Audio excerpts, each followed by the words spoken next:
Hey everybody, this is Mike Caribbean, another episode that I prepared for all my followers. This channel is mainly about finances, specifically about insurances and real estate. And time to time, I invite different guests in my show, people who are entrepreneur, people who are business people. You know, they have a lot to bring, and specifically about finances. Their experience can definitely help all of us to make better financial decisions. And today I have a unique guest, an individual that I know long time, but had an opportunity to get to know him recently. And I appreciate the fact that he took his time out of his busy schedule and be a guest today in my show.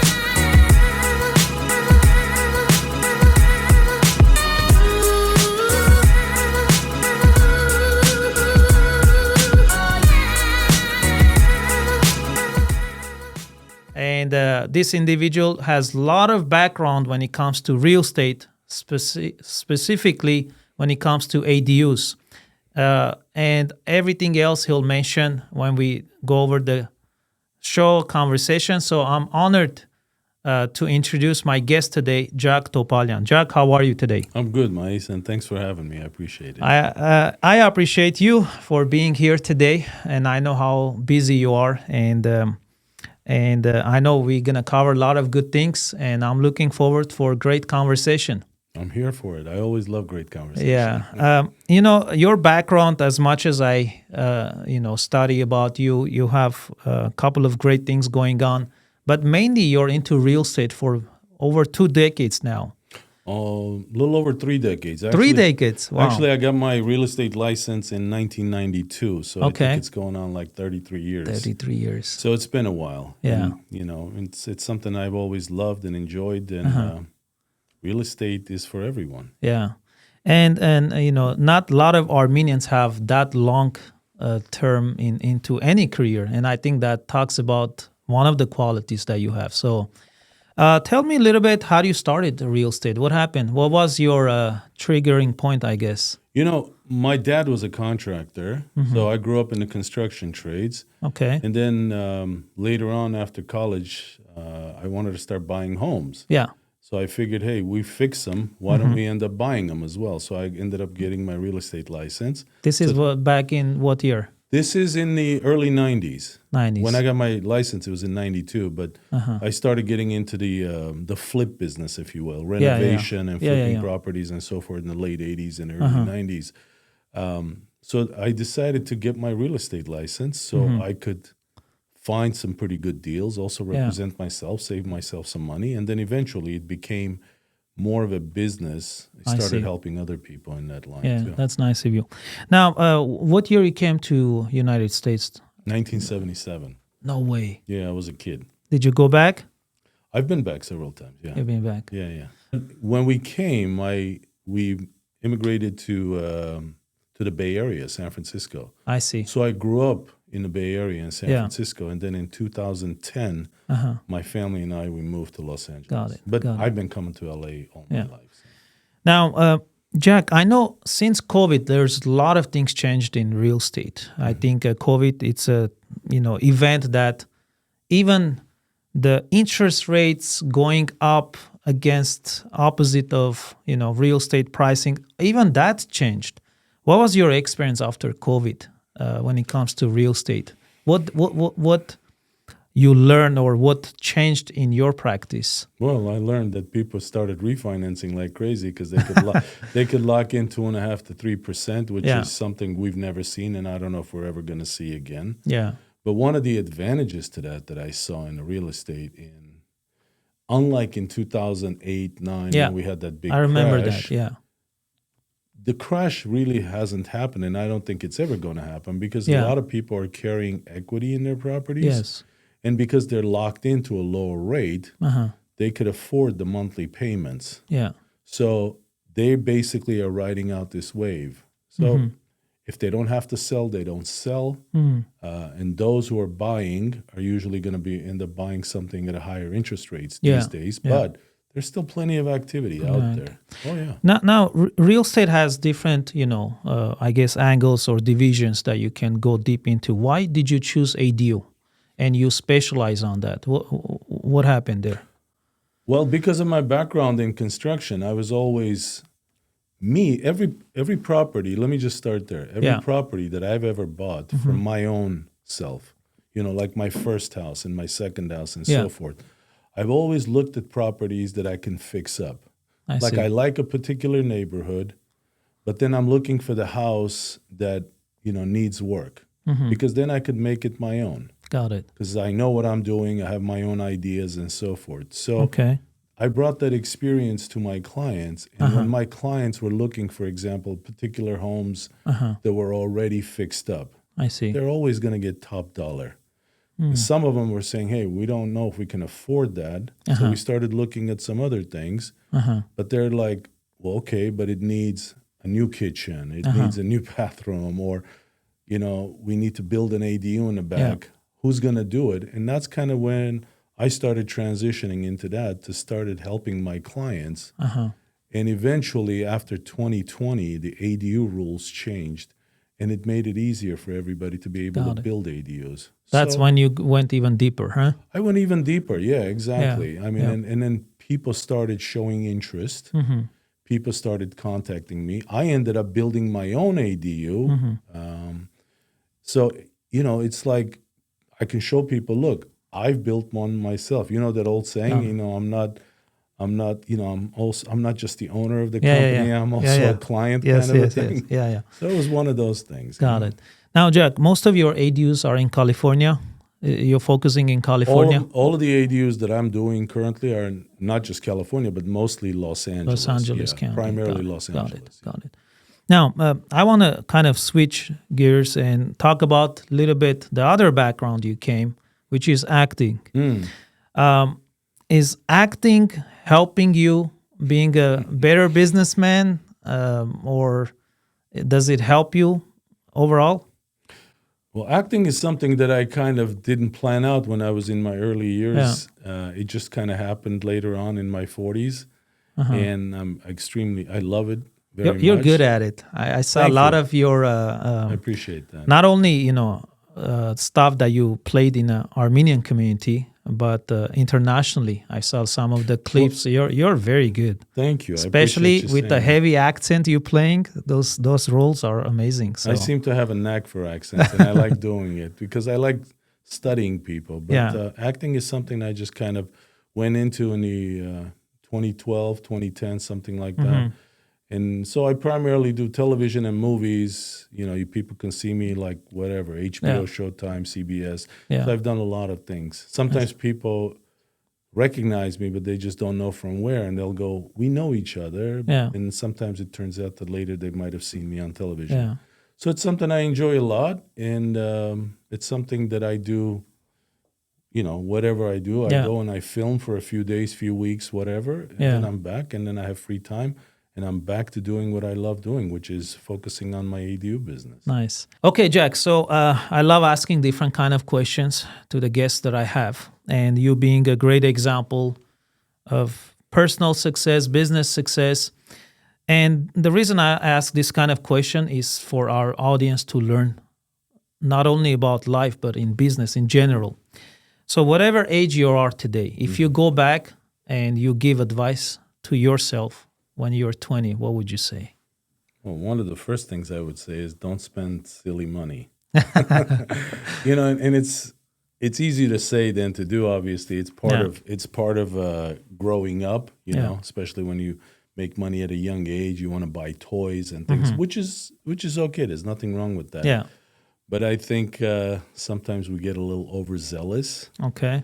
And we don't think about 5, 10, 20 years from now. So I would say to myself is put a little more aside and invest more into real estate at a younger age, and put like maybe a retirement fund, insurance, one of those types of plans that'll grow over time. Have a portfolio. Put a portion of your earnings and do it in a disciplined way. When you're younger, it's really harder to do it in a disciplined way because you're just kind of out there new in the world. But that's what I would tell myself. Yeah. Now, the other question I like asking is, what are maybe 2-3 tips that as you got older, that now you understand these 2 or 3 elements? If you keep it, you can always be successful and maintain it. Maybe it's discipline, maybe it's hard work, maybe being consistent. What are the 3 tips that you always follow? Well, those are some of the things that you said. Discipline is one. Having a goal, this is what I want to achieve in life. You know, you're going to hit obstacles. So always have your eye on the ball is something that I would always say. Being disciplined, meaning that, you know, when you get up every day, you have a plan. And look, some days are going to go better than others. It's a given, but at least you're making progress. It's about progress, not perfection. You know, sometimes, especially when we're younger, we think like we have to achieve everything all in one day and 1 week. No, sometimes having little steps forward makes a big difference, because when you look back like a week, you go, wow, I achieved a lot of things this week or this month. So always being consistent and, you know, try to be a little more even-tempered. That's what I would say, because life throws a lot of things at you, and sometimes it could be an emotional roller coaster. Not to take everything personally. Because sometimes things just happen. They're not intended towards you. And we react to it, but we don't always have to. Now, when you try something and it doesn't work, you fail, how do you react? Well, I'm disappointed first and foremost, because if I'm trying to do something, it's something that I want to do. But it also gives me the juice and the energy to go back and do it again.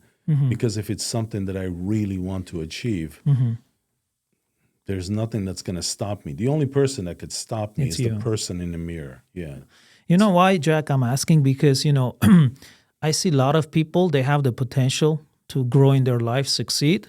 But first try, second trial, they quit.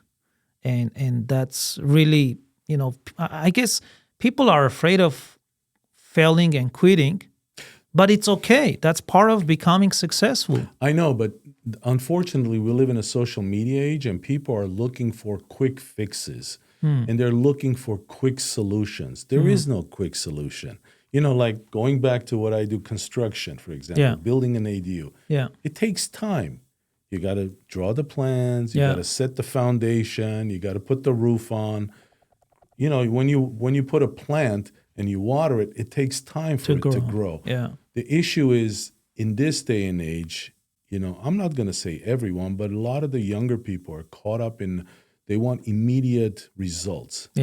And a lot of times they see things on social media that looks like these people are living their dream life. But 99% of those people are fake.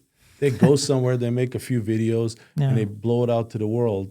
And everybody thinks, oh, my God, this guy's 25 and he's a gazillionaire. Be authentic, huh?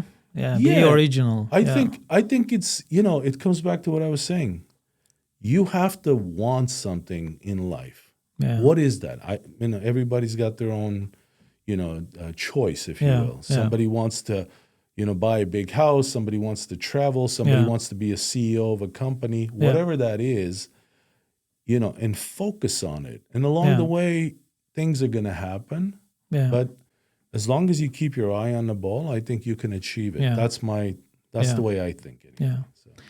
Now, going back to real estate, because I want to, you know, all the followers learn more about real estate, especially ADU. And you're good at it. Now, what are some of the pros and cons in today's market when it comes to ADU? You mean to building an ADU? Building, or, you know, adding addition or converting. And I mean, what are the things people need to be aware, and how they can reach you, and why they should reach you? Because some people, they get into it and they realize what a mistake, or maybe it's the wrong property. Or what would you advise to these individuals? So let me kind of start. What are the 3 main reasons people build ADUs? Okay. There's primarily 3 reasons. Okay. One is they have elderly parents, for example. Okay. And they don't want to put them in a home, or the cost of, you know, those places. So they build a facility, they build a place, the ADU, care of elderly parents. The second is when you have children that are grown. Like in my case, I built my ADU because my sons had graduated college. They wanted to go out into the world. They realized how expensive everything is out there. Yeah. So I said, look, the ADU, you guys can live in it, pick up some of the costs. Yeah. So that You're way, close also. plus you're close, plus you're independent. So if they want to have their friends and whatever, so you're kind of keeping So it's many benefits, together. not just one. No, and then the third and the more important one is people who are investors, or maybe they're retired and they want to have an additional source of income. Yeah. So you build a 2-bedroom ADU in the Valley, for example, Glendale, whatever. You can get $2,000, $3,000, $4,000, depending on the area, rent every month. Yeah. So there's a lot of benefits to having that. Yeah. The biggest challenge, I think, is for people to come up with the funds. But in most people's cases, like I was talking about, they have equity in their properties. Got it. So what most people do, most of my clients, is they utilize what's called a HELOC, a home equity line of credit, yes. where they basically take some of the equity out of their home, build the ADU, and then the ADU is rented. Whatever income they get from the rent not only pays for the monthly payments of the HELOC, but it also pays for their mortgage payment or something additional, like a car or vacation. Got it. So it's a win-win. Yeah. The biggest challenge that most people face is they're always looking for the cheapest and the best deal. And I'm not saying that you should not look for value, because it's important to get the best value. But sometimes people go for only the lowest price. Yeah. Like just in the last couple of months, I've picked up 2 projects that the contractor basically ran away because they gave them a low bid, and then they realized they're not making money, so they just left the job, and the homeowners are stranded. Yeah. So now it's going to double cost them. It's not, because we try to work with them, obviously. But the issue is, for people to do their homework, it's important that whoever they hire, whether it's me they hire or whomever, that this person is knowledgeable, understands what they're doing, explains to them what the steps are. Very important. Has clear communication, shows them all the costs. So homeowners know exactly what they're getting into with no surprises. Got it. Now, Jack, a lot of people I already know you. I'm sure, they can get hold of you easily, but what are the best way to get hold of you, one? And second, when they get hold of you, do you advise or you also personally coach them? How do you help your clients or anybody who wants to get into ADUs or So on the support? ADU side, I do multiple things. One, people come to me and they want to build an ADU. Okay. So I help them, we will do all the designing, the permitting process, get that approved, and then also help, do the construction. Okay. Then there's the type of clients that already have the plans approved. Got it. They're looking for somebody to build it. And then the third are people who have construction going on and they're looking for like an owner's representative, a consultant. So I have a couple of projects right now, and that's all I do. I consult them. So I show up for the weekly meetings. They have a contractor. They have a designer. Got it. So I'm there making sure the budget's going right, making sure the project is staying on schedule. So there's variable ways. And people are always free, look, they can contact me at any time. Just this morning before coming over, a client, possibly in the future, a gentleman just called me out of the blue. He had seen some of my ADU projects on Instagram. Excuse me. And he said, I just put in an offer on a property with another realtor in Granada Hills. It has a detached garage. What kind of an ADU, how large of an ADU can I build, and what approximate cost will they be? So what I did is I gave him some scenarios. That way, when he closes escrow, if he decides he wants to build the ADU, he can contact me. Got it. At least he knows what he's getting himself into. Got it. Yeah. Well, and Jack, maybe we can in the future do more videos and go into like specific some of your projects that you did and visually explain what happened, how much it cost you. If you don't mind, we can do like a presentation. Of course. But to summarize today's video, what advice you'll give to the younger generation especially? Because there's so many directions right now. People are confused. what would you encourage them so they start young and they stay focused to achieve something good in their life? What I would tell them is, look, one of the advantages to youth is having the freedom to try different things.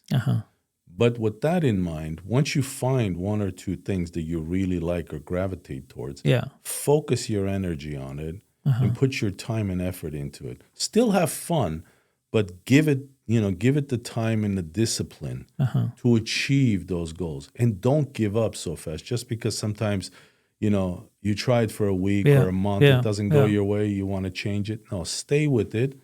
Because, there's an old thing. Sometimes, Jeff Bezos, I read things. Jeff Bezos, one of the richest men in the world, started Amazon and so forth. The other day I was reading something, a quote of his. It says, for 4 years, we were trying to get Amazon off the ground and nothing was happening. We thought we would give up. And then all of a sudden on the fifth year, it just took off. And look at him now. So sometimes you never know. So what that says is if you really believe in what you're doing and you really love what you're doing, stick with it.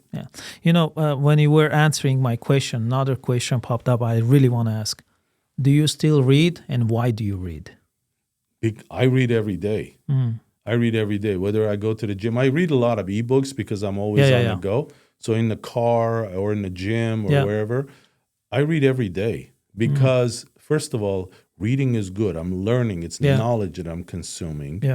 And I think it's vital. And then I always pick, it doesn't always have to be about business. Sometimes I read whatever, fiction because it's entertaining. But I'm always reading, and I believe that it's something you do. And if I'm not reading, I'm watching podcasts. Like Patrick Bet-David is one of my go-to podcasts. Well, thank you again, everybody, for watching this episode. Don't forget to subscribe this channel, and see you guys next time. Have a good one. Bye-bye.